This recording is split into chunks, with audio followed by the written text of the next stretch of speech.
There's a particular kind of silence you get in the hill country of central Texas around 4 in the morning. Not peaceful exactly, more like the land is holding its breath. I used to drive those roads before sunrise sometimes, back when I was still doing site assessments, before I moved most of my work to consulting. 300 days on the road will do things to a person, and by the time I was 42, I'd had enough of living out of a rental car to last several lifetimes. So I took the acreage my uncle left me seriously for the first time. He'd owned it since the late 70s.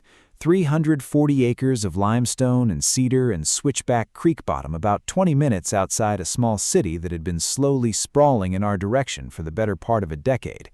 He'd never built on it, never farmed it in any real way, just held it the way some people hold things, because it was his and because someday it might matter. When he passed, it came to me and my cousin jointly, and my cousin had zero interest in land. She was a software engineer in Austin. She took a cash buyout and signed her half over to me inside of 6 weeks, and that was that. I wasn't in a hurry to develop it. I'd spent 20 years in the telecom infrastructure space, cell towers specifically, tower lease negotiations, site acquisition, and I knew better than most people that sitting on raw land near a growing city corridor is not the same thing as losing money. You're just letting it accumulate differently. The HOA came into the picture because about 60 of my 340 acres were inside what's called a planned community overlay, a zoning designation that had been layered onto parts of that corridor by the county during a development push about 15 years ago. It didn't mean I was subject to the HOA's authority. My property predated the association by decades, and my deed carried specific carve-outs. But the way these things work on the ground is that nobody ever actually reads the original instruments, and so the HOA, a relatively new board that had turned over twice in 3 years, simply assumed everything inside the overlay was theirs to govern. I got their first letter about 2 months after I started clearing some of the cedar. Standard language, violation notice for unpermitted land clearing. I called the number on the letter, spoke to a property manager named Deb, explained my exemption status, offered to send the relevant deed language. Deb thanked me politely and said she'd pass it along to the board.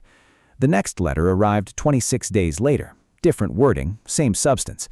I sent the deed language anyway, certified mail. Third letter came 6 weeks after that. At that point, I put it in the hands of my attorney, a woman named Carolyn, who had been doing property and easement work in that county for over 20 years, and told her to handle it at whatever pace made sense, because I genuinely wasn't concerned. I'd seen this exact dynamic dozens of times on the carrier side. An HOA mistakes a landowner's patience for ignorance. Eventually, they learn the difference. Carolyn sent one letter.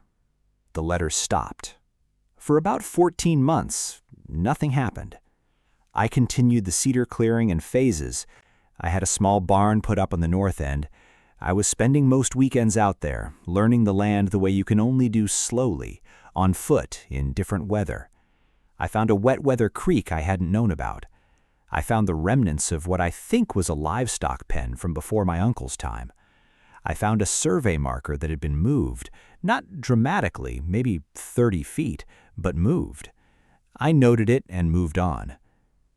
The cell tower I noticed almost by accident.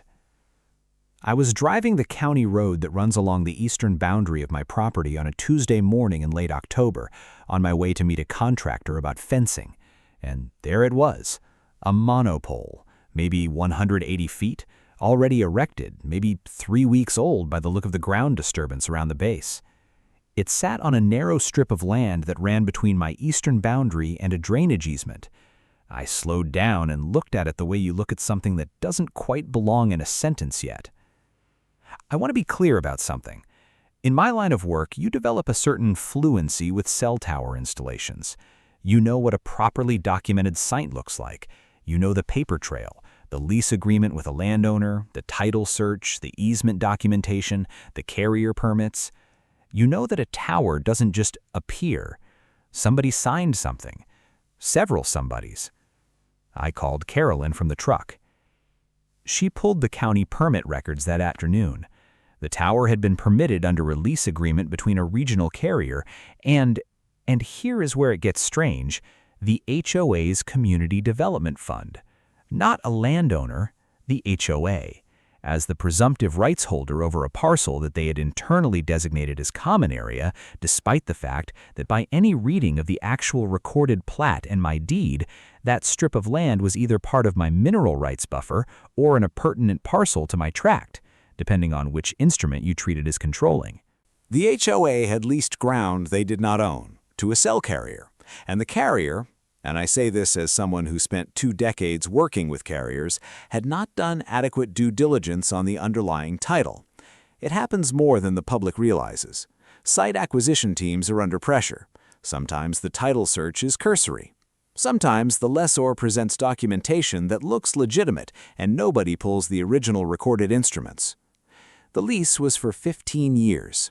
The monthly payment was just under $1,000. They had been collecting checks for approximately 14 months. I didn't call the HOA. I didn't send a letter.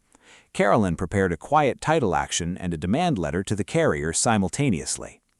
The demand to the carrier was straightforward. You are paying rent on a tower that sits on or adjacent to land you do not have a valid lease for. You have 30 days to respond. The quiet title action would establish on the record exactly what that strip of land was and who held rights to it. What happened next took about 5 months, and most of it was not dramatic. It was documents and counter-documents, and 2 phone calls with the carrier's legal team that were professionally cordial and internally very tense. The HOA retained a local attorney who sent a letter asserting that the parcel in question was common area by virtue of the community overlay designation, an argument that Carolyn described as legally creative in a tone that told me exactly what she thought of it. The court disagreed. The quiet title came back the way we'd anticipated. The parcel was mine, specifically a buffer strip that had been identified in my uncle's original purchase agreement as appertenant to the mineral rights tract. The HOA had no authority to lease it. The lease agreement between the HOA and the carrier was void. The carrier, to their credit, moved quickly once the ruling came down. They weren't interested in a protracted dispute over a single site. Their legal team reached out within 2 weeks. We renegotiated the lease, this time with me as the landowner, at a modestly higher monthly rate given current market conditions, and with a retroactive payment clause covering the 14 months of misdirected checks. Every dollar came back, $180,240 to be precise, plus the renegotiated rate going forward. But here's the thing I keep coming back to, and it's not the money exactly. It's what Carolyn found when she went through the HOA's internal records during discovery. The board minutes, the vote where they authorized the lease negotiation, the discussion, documented, in their own words, where 2 board members raised the question of whether they actually had authority over that parcel and were voted down by the other 3. They knew, or suspected, and they proceeded anyway. The checks went into the Community Development Fund. They repaved a parking lot with part of it. They put new equipment in the fitness center. I don't know what I expected those board minutes to feel like when I read them. Anger, maybe. What I actually felt was something quieter and more unsettling. These were people I technically lived near, people who, in a parallel version of this, might have been reasonable. And they had looked at a question, is this ours, and decided that the practical answer mattered more than the honest one. The monopole is still there. I look at it sometimes in the morning when the light comes in from the east and it casts a long, thin shadow across the creek bottom.